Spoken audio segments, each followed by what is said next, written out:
Okay, we're going to be in Job 34. Good to see everybody here. And for Zoom, I got a new microphone. Well, I added a microphone, so let me know if you can't hear. But I think you should be able to test it out. We're in chapter 34 of Job. I've got tonight and next Wednesday, and then the next Wednesday I'm going on vacation. I'm going to try to finish before I go, but I don't know if I can because we got a lot of ground to cover in that. The irony, I guess, is when we get into the last few chapters is where God's speaking, there's not much to say about it. We're going to be just doing a lot of reading about it and making some comments here and there, but it's basically just a lot of questions. And I can't answer the questions either. You couldn't. And I mean, we can answer some of them now, but nothing like they were back then. Nothing like we ought to be able to, or you'd think we'd be able to.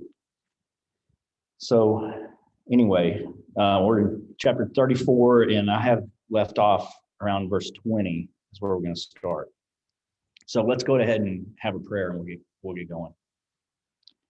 Father, thank you for all that you've done for us, for your love, the mercy that you show to us. We thank you that we have your word that has been delivered to us and faithfully reproduced for us. We thank you, Father, for the diligence that it is required to learn how to translate and to learn how to understand what's there so we can understand you better. As we go through this class, please help us to understand what's here, to put it into practice in our lives so we will be the people that you would have us to be. In Jesus' name we pray, amen. Okay, so 34 and verses 20 through 23, this is Elihu still. He says, a moment they die in the middle of the night. This is speaking about the evil people. You start in verse 16, that's kind of the context of this.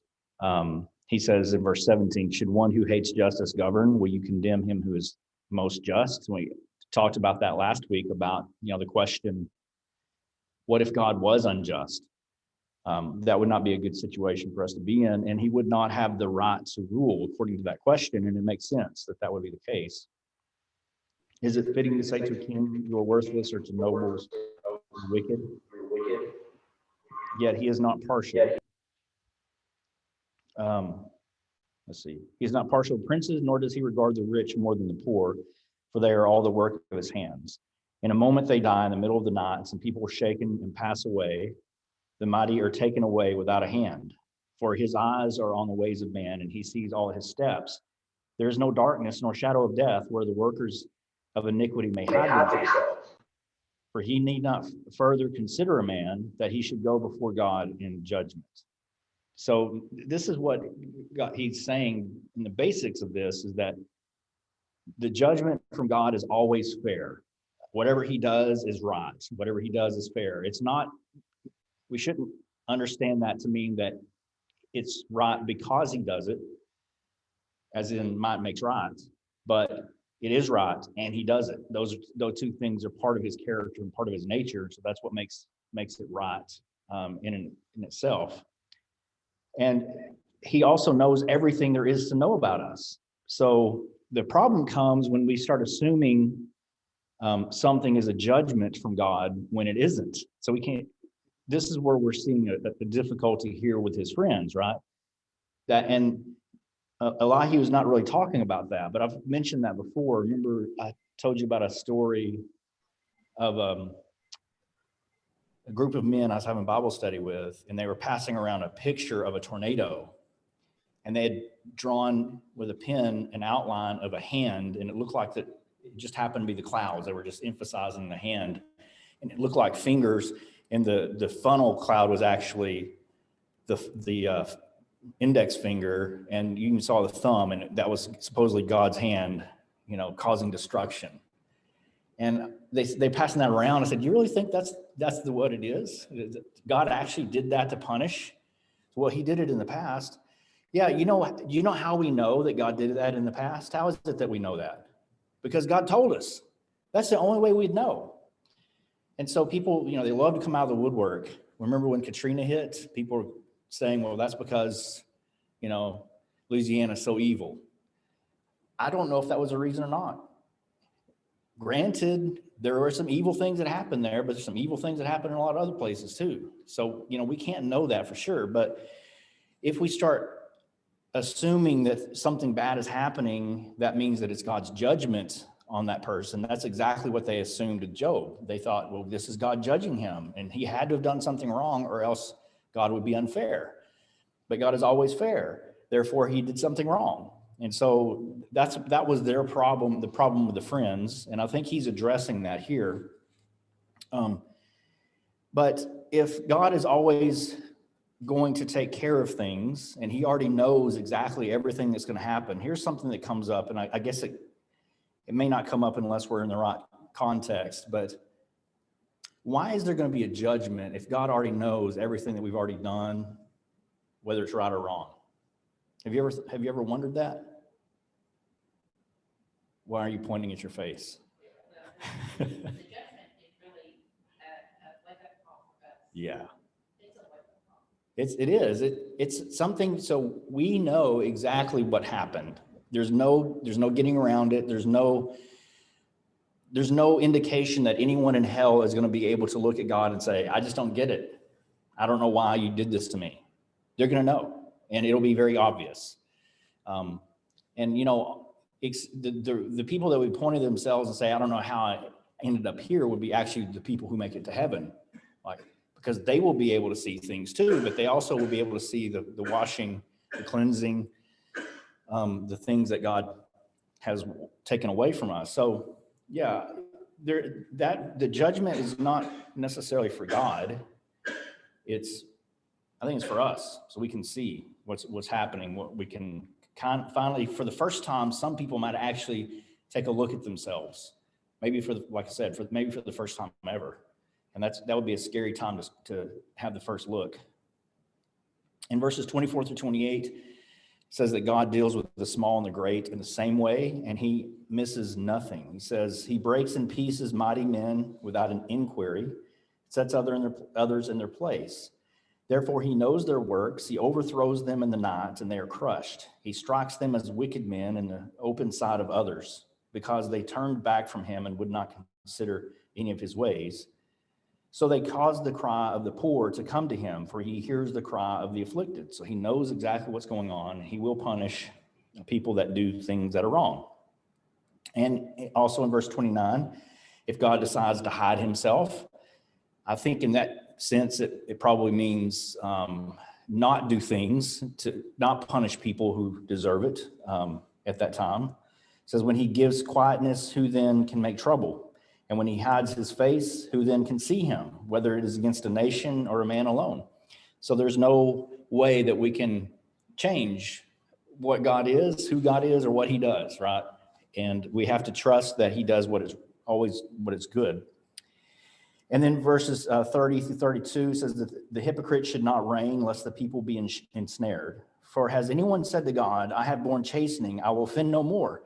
Teach me what I do not see. If I have done iniquity, I will do no more.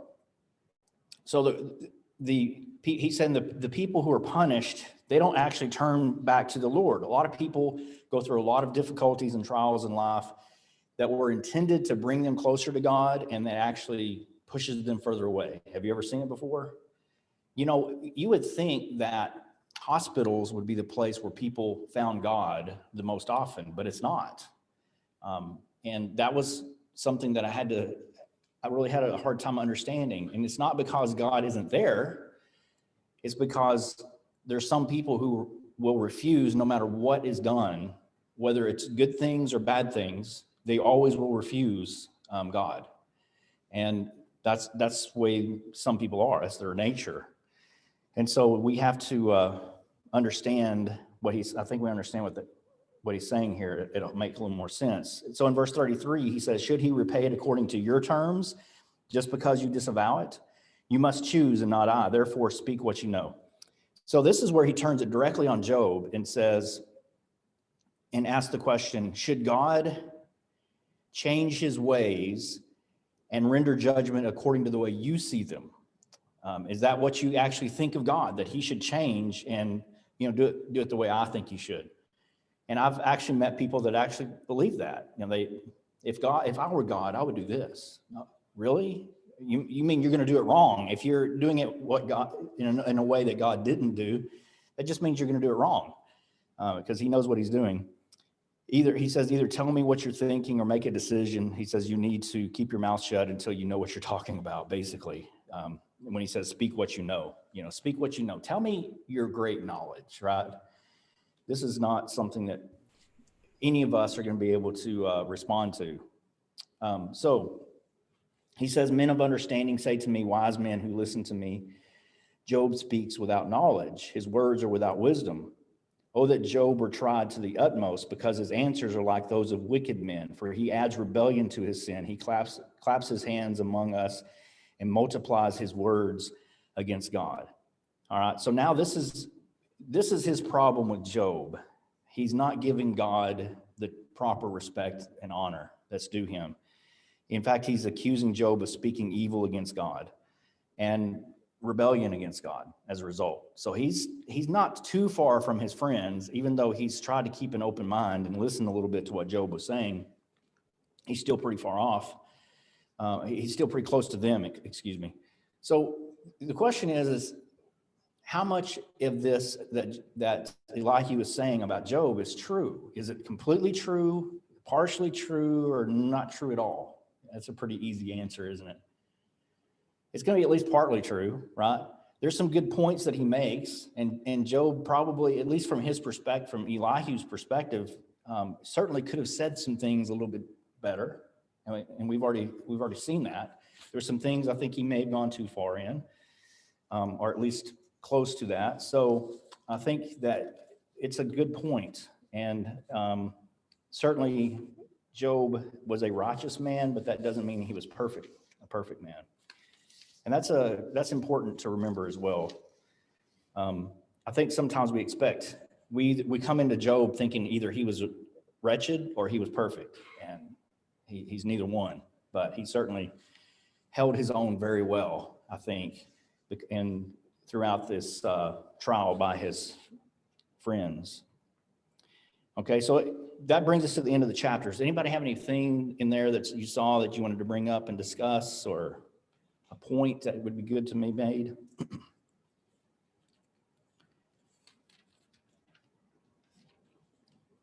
It's kind of hard jumping right in the middle, but we're going to move on into chapter 35.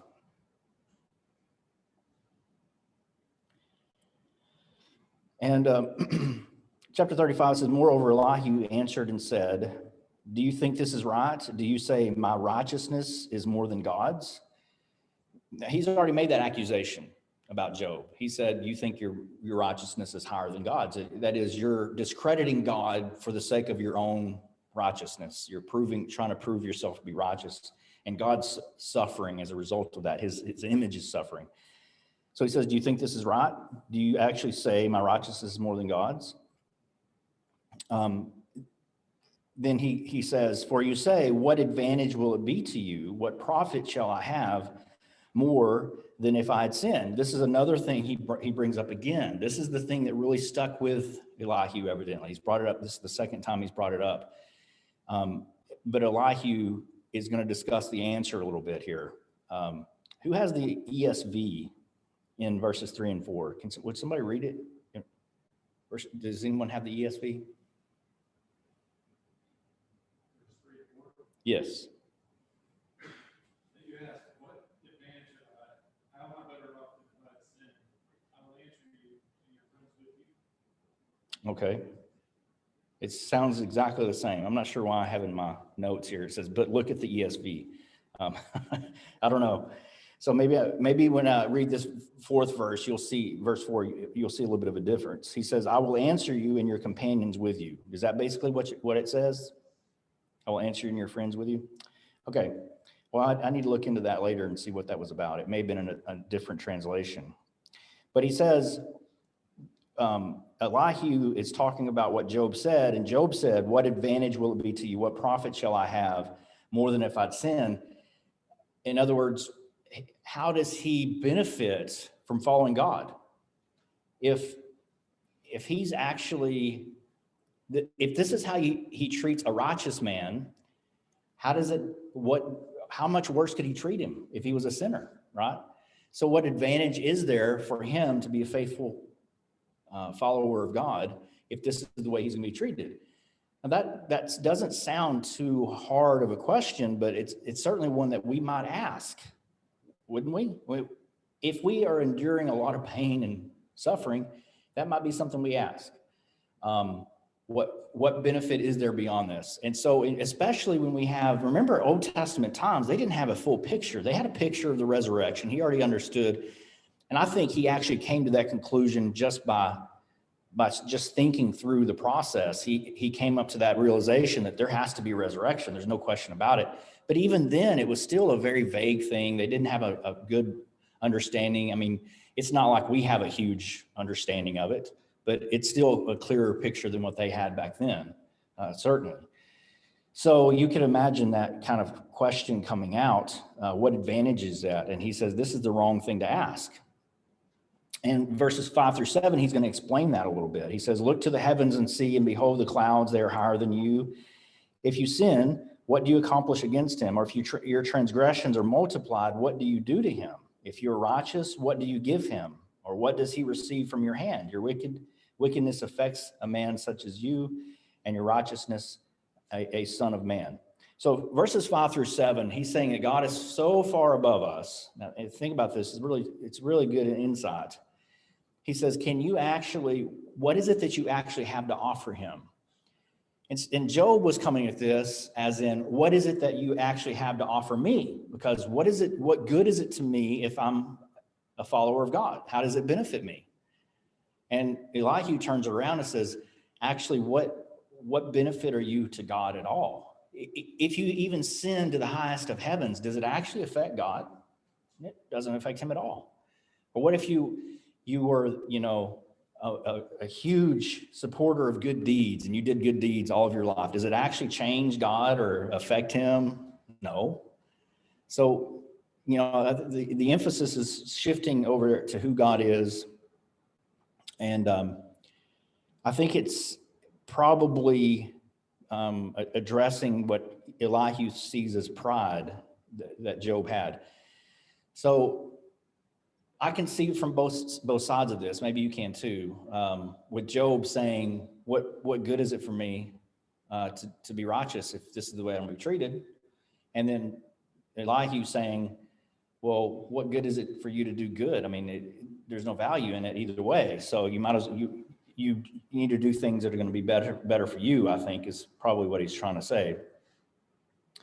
But he says when things are bad, people love to call out to God for help. And so this could be what's going on with Job. He says in verses 8 and 9, your wickedness affects a man such as you, and your righteousness a son of man.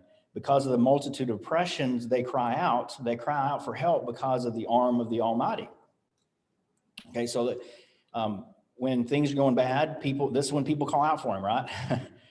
And if you're going to call out for God, that's usually going to be, we tend to treat God like, somebody said, he's like a gumball machine. I want a piece of gum, so I put a little quarter in and I turn the knob and I get my piece of gum and I'm happy until I need a piece of gum again. And that's the way we treat God. We go and we dutifully serve him. We may say a prayer, or we may sing a song, or we may come to worship, and then we want our little treat, and we get our treat, and we're happy.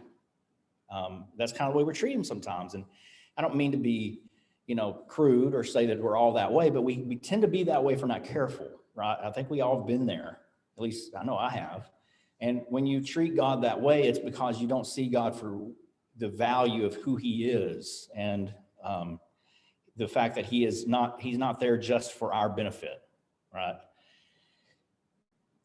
Okay, so in verses 10 and 11, it says, but no one says, where is God my maker, who gives songs in the night, who teaches us more than the beasts of the earth and makes us wiser than the birds of heaven? Where are these same people, in other words, when things are different, right?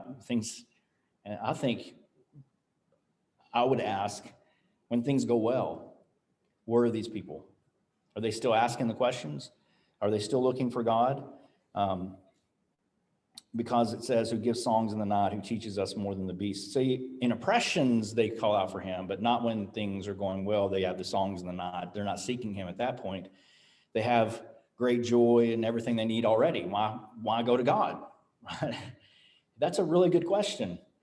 And if you have the mentality that he's accusing Job of having, where you're saying, what benefit is it to me if I'm a Christian? Then the only time we're going to serve God is when it will actually benefit us. But if we already have those benefits seemingly without God, why would we want to serve God? Because there's no benefit coming. So what's the answer to that? Or how do we approach that to get people thinking beyond that?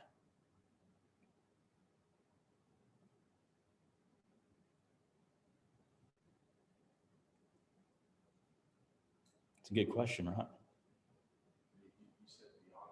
Beyond thinking of him as someone that we just call on when we need him. How do we change that? Growing and understanding who God is at the spiritual level.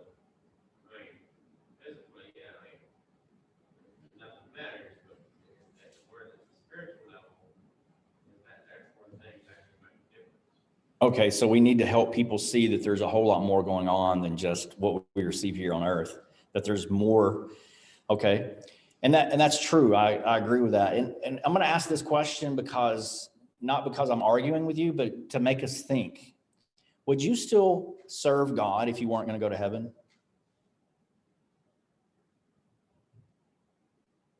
I mean, why would you? But at the same time, it gets to the whole question of this book. Do you see the question? The question of the book is what? Is God worthy of our praise and devotion? The question is not, is he worthy of our praise and devotion when things are going well, or even when things are going bad? The question is God, outside of who I am, is God worthy of my praise and honor? And the answer has to be yes. And that's what this entire book is teaching us about. Remember, I've said this many times. This is a book about worldview. And the worldview is that God is deserving of everything we can give him, no matter what happens to us. Now, I realize that sounds, it may sound a little strange. And I don't know if God appeared to me and says, okay, you're not going to go to heaven. I don't know how I'd react. I don't know that I would, maybe I'd just go rebel and do whatever I wanted to. But that's not the issue, what I choose to do. The question is, what does he deserve that I do? That's a different question. So what he deserves is that I serve him. Why? Because he is the creator of all things. He is the one who gave me life. He is everything that I am and I've made up. And all of us, we wouldn't have anything if it weren't for him.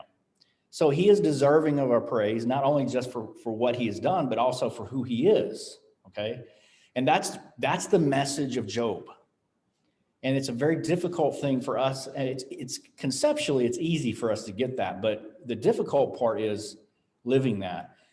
A good illustration and I saw someone's hand before I get into illustration. Who was it? Who was going to say something? I thought was it you, Linda? Well, my face is like, if we sit and look at God, no matter what has happened to us, and sit and look at him as if my whole being is here because of him, and whatever happens to me, no matter whether I'm going or whether I'm not, it's for his glory one way or the other. How Yeah. I treat him during this time is going to show the world how I value him. Right. And so if I value him one way or the other, if I value him to where I should, no matter what befalls me, I should be praising him. Yes. Yeah. Okay. It depends on the value. I have my life one way or the other because of him. Yes, exactly. And it comes back to, again, what I've said so many times is, what are we looking for in life? What is it that we're seeking? What glory is there that we're trying to find? That ties into that as well. But when we understand that from this perspective we're talking about with Job, then it takes away so much of the striving in my mind. It takes away a lot of the stress. And I have a difficult time coming to grips with what I'm trying to say about that. But yes, it does give me peace. It gives you peace when you know that he is there for us at all times. Yeah. Even in the worst situation, he is there still for us. There's not anything he can't keep from, everything can happen to us. Mm-hmm. But he's still there for us, one way or the other. That's right. And that's the good thing about this too, is, we're talking about this conceptually and as if God actually would ever say, well, you just can't go to heaven. Nobody's going to go and you still need to serve me anyway.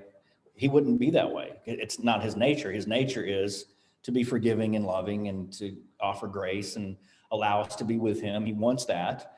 So that's part of his nature. But at the same time, that's what makes it difficult sometimes to analyze our own motives, because I don't want to treat God like a candy machine.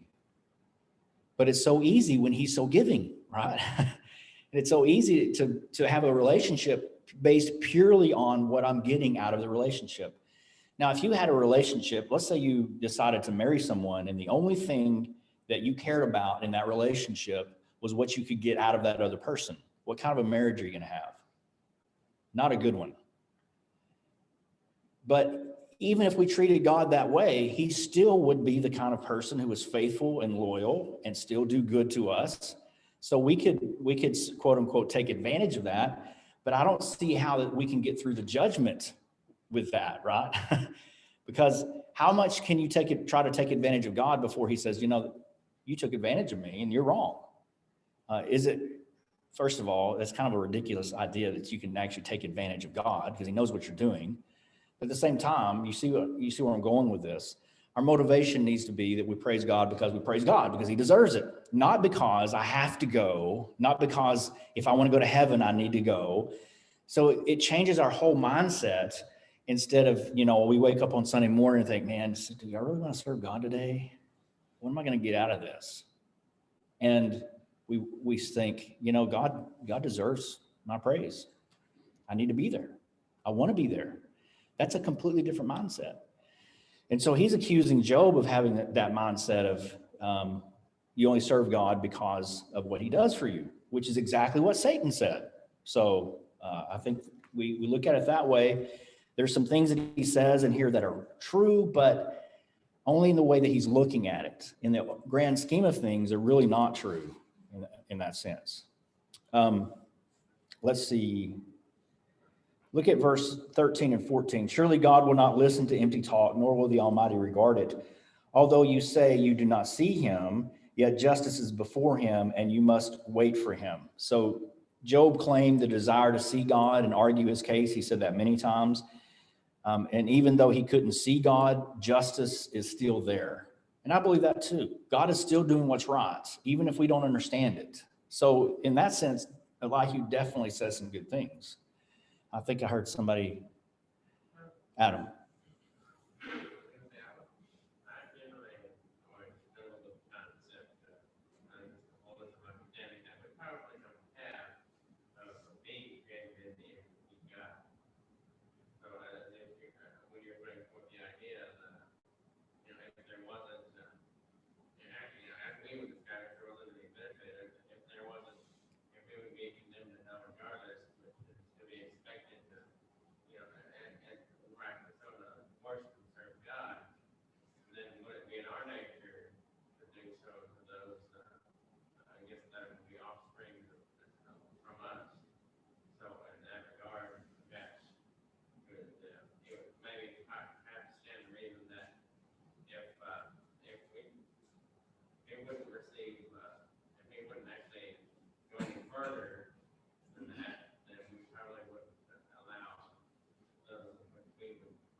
Are you saying that you would assume that God wouldn't let humanity continue? I'm not sure what you mean by that.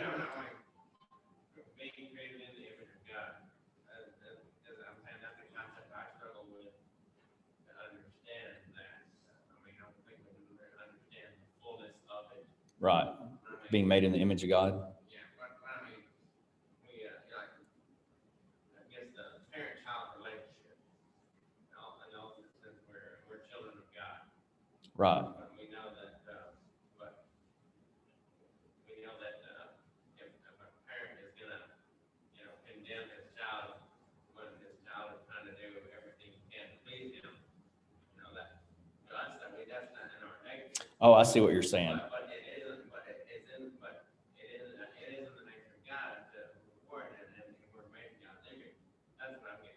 Yeah. So if we're made in the image of God, then you would expect, depending on what it means by that, then you would expect him to treat us like we would treat our own children. There is some truth to that. I mean, there is a sense of that, but that relationship is not exactly the same, of course. But and if we look at our children and they're really trying hard to be good children, we're not going to condemn them and say, well, you've sinned, I don't want anything to do with you anymore. And yet God would do that. And so, yeah, I think both of those statements are true, that God would look at someone who's making effort and still condemn that person because he's not forgiven.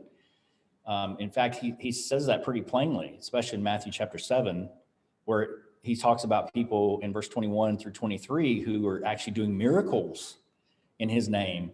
And he says, I don't even know who you are.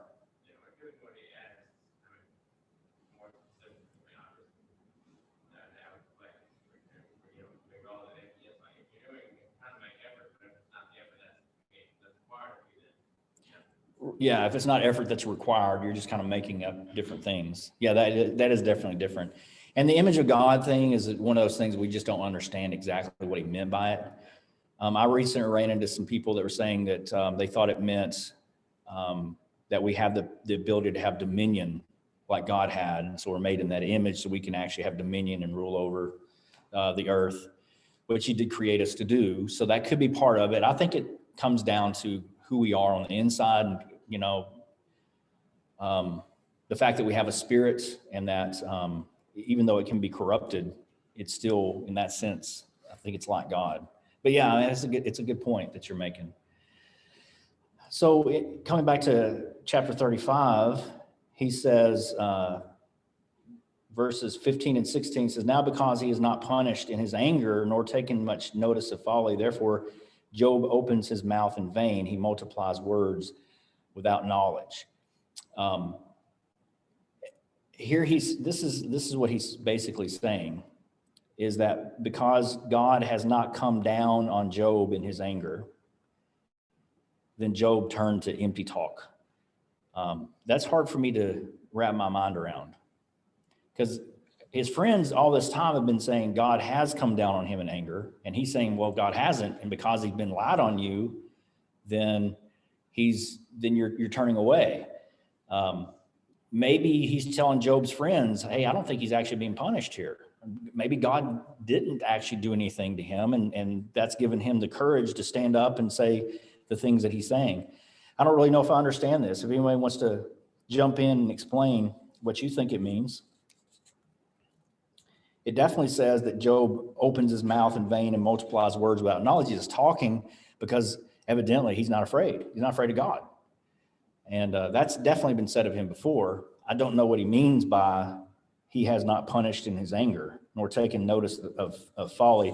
Maybe it means that he hasn't done anything more since all this started. He hasn't had any more disease. It was the same disease that he had from the very beginning. Maybe he's saying God didn't punish you even more, so evidently you're just getting brave now. I don't know. That's kind of a strange way to end it in my mind, but anybody have any comments or questions about that chapter? All right, so let's go into 36. And the first 4 verses may sound arrogant. I don't know if he's, I'm taking it that this is a cultural thing because it's happened more than once. And we can kind of see examples of this. So it says, Elihu also proceeded and said, bear with me a little, and I will show you that there are yet words to speak on God's behalf. I will fetch my knowledge from afar. I will ascribe righteousness to my maker, for truly my words are not false. One who is perfect in knowledge is with you. So that's where I think it sounds a little bit arrogant, right? I have an understanding of these things. And remember, he started off saying, you know, I've been hesitant to say anything because there are older people here, and I assumed that since they were older, they were wiser. And evidently that's just not true, that they're not any wiser. And now he's saying, I'm definitely better than this. But you see the point here is verse 3. He says, I will ascribe righteousness to my maker. And this is not, Job never denied the righteousness of God. He just said he doesn't understand what's going on. He doesn't understand what God is doing, and he wants to talk to him about this. But Elihu assumed that he was saying that. It could be that Job made comments that implied the righteousness of God was deficient in some way. I mean, I have a note for chapter 23 that there's several places in there. We're not going to read through it, but several places in there that God actually that Job actually talks about the righteousness of God. So maybe Elihu is saying that Job didn't say enough about God. And then he begins to make the same arguments against Job that the other guys did. So now he's back. He started off saying, I'm not going to say what you've been saying because you've been saying it wrong. And now he's coming right back to pretty much what they were saying. So he says, behold, in verse 5, behold, God is mighty, but despises no one. He is mighty in strength of understanding. He does not preserve the life of the wicked, but gives justice to the oppressed. Okay, so in verse 5 is about the best thing that Elihu said about God. God is mighty, but despises no one. He's mighty in strength of understanding. So he's mighty in knowledge, wisdom. And maybe that's what Job needed to hear. Job was certainly confused by all the circumstances he was in. Maybe thought a little too highly of himself in demanding an answer for what was happening. But Elihu said it very well. He despises no one. And in verses 6 and 7, he says that the evil people are punished, the righteous are exalted by God, and he even throws in some of the ranking system that we talked about in the past in verse 7, where he says in verse 6, he does not preserve the life of the wicked, but gives justice to the oppressed. He does not withdraw his eyes from the righteous, but they are on the throne with kings, for he has seated them forever, and they are exalted. So we see here this idea that the righteous are the kings. You see how that's kind of playing into the same hierarchy that's already been talked about several times. Of course he's righteous. I mean, of course he's the king. He's righteous. And of course he's righteous. He's the king. What else do you expect? That's where God's going to put him. So this is just part of their mindset. Then verses 8 through 12, we have the same basic argument that was given by Eliphaz in his first speech, that God is punishing Job. And if he'll just listen, then God will teach him something. Where he says, if they are bound in fetters, held in the cords of affliction, then he tells them their work and their transgressions, that they have acted defiantly. He also opens their ear to instruction and commands that they turn from iniquity. If they obey and serve him, they shall spend their days in prosperity and their years in pleasure. But if they do not obey, they shall perish by the sword, and they shall die without knowledge. So now that's, again, the same kind of warning. Job, if you'll just listen. And Job had been given great power. It's possible that he actually was a king. He said that princes would bow to him. He certainly was a very powerful, prestigious man politically. And he's saying, now you're downtrodden, and if you'll just listen to God, he'll bring you back. And he goes into the 13 through 17 saying that hypocrites are the ones who suffer, but they don't actually listen. He says in verse 13, the hypocrites in heart store up wrath. They do not cry for help when he binds them. They die in youth, and their life ends among the perverted persons. He delivers the poor in their affliction and opens their ears in oppression. Indeed, he would have brought you out of dire distress into a broad place where there is no restraint. And what is set on your table would be full of richness.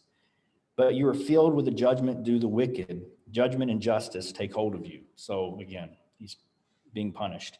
But I want you to notice verse 15. This is an interesting verse because of the last part of that, the second half of that.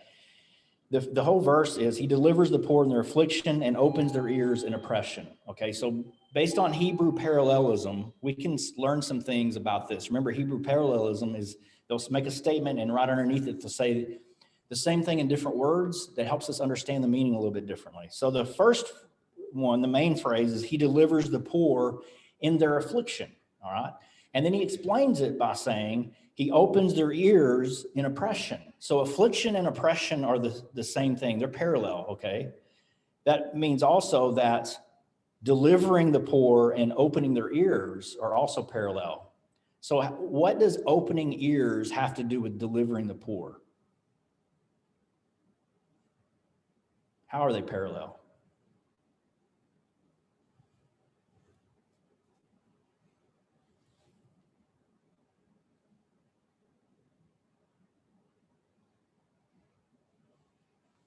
It's probably right there and you're afraid to say it. You know that Jesus gave a parable, and they were able to understand him, they were typically poor.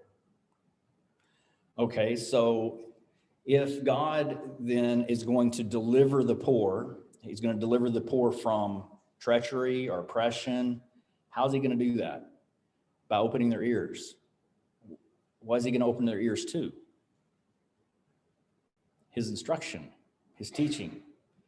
So in fact, this whole thing is about that. If you will listen to God when he's trying to teach you something, what is it now? That's not literally open your ears. I mean, obviously we know he's not going to stick a finger in there and open it up literally, right?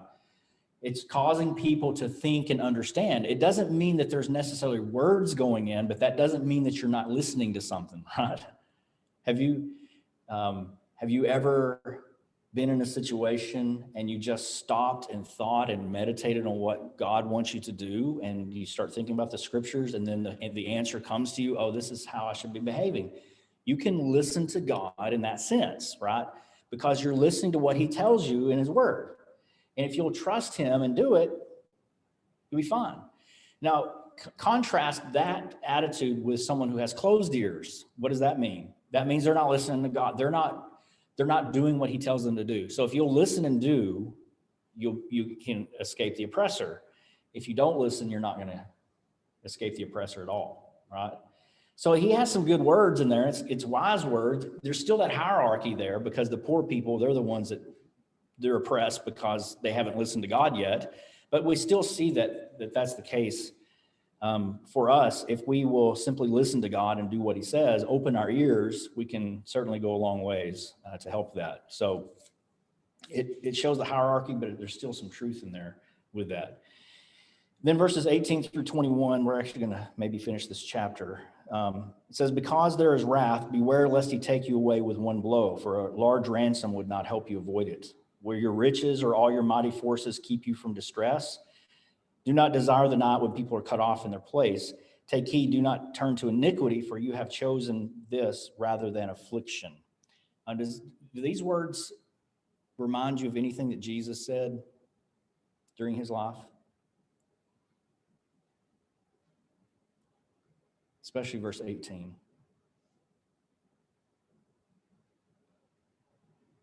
What would be good if you gained the whole world and lost your soul? Or what would you give in exchange for your soul?